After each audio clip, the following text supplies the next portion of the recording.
I'm very proud and honored to have been asked by the legendary Bill Clinton to hand over and merit award to the legendary Mo Ibrahim.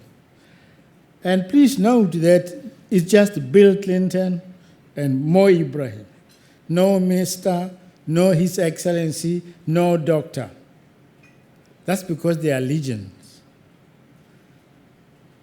And as for me, it is an honor because temporarily anyway, my name is going to be mentioned and linked with theirs.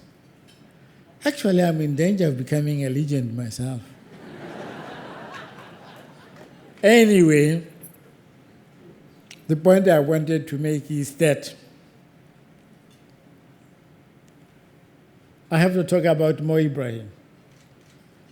Mo Ibrahim is one of our leading and successful entrepreneurs in Africa, innovators like you, because this hall is full of people who are innovators and go-getters who come with solutions to problems. And Mo Ibrahim is one such. He was born and brought up in Sudan, can you believe it? And was educated in Egypt and Britain. He became an expert in telecommunications and decided that the most important thing to do was to begin to connect African countries. So he founded a company called Celtel, a hugely successful enterprise called Celtel, which connected at least 21 countries together. You know what? He even managed to make it possible for the DRC, previously called Congo-Kinshasa, to talk to Congo-Brazzaville across the Congo River. Previously, it wasn't possible in Africa to do that. No wonder why we are so different from other people, because you couldn't even talk to each other. But that's what Mo Ibrahim made possible. The next thing, of course, what he did with his wealth, he created a foundation because he wanted to encourage good governance and effective leadership in Africa.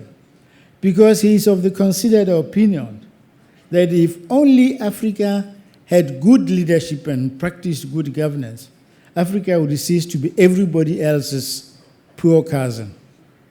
And so he created, that foundation created a prize for excellence in African leadership.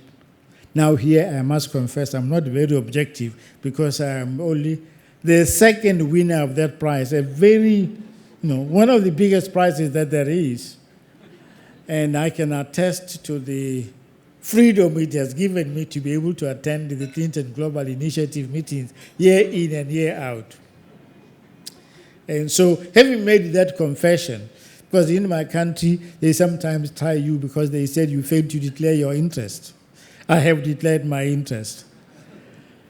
But you see, the man is so obsessed with leadership, African leadership and governance. So he has founded also, he publishes an index, a Mo Ibrahim index of governance for African governments.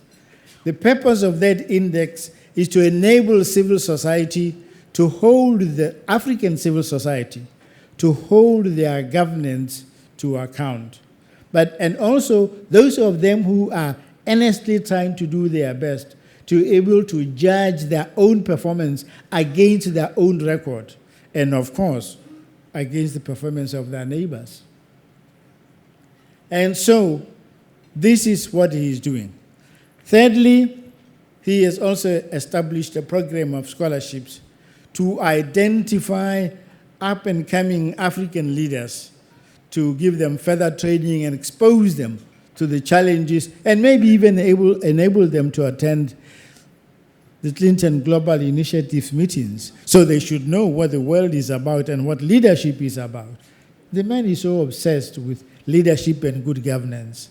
But of course, as I say, he's my friend, partly because, of course, I have already confessed that.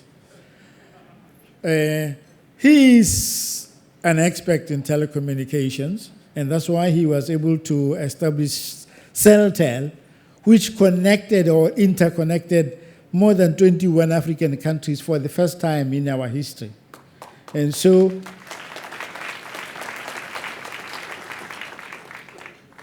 and he is continuing.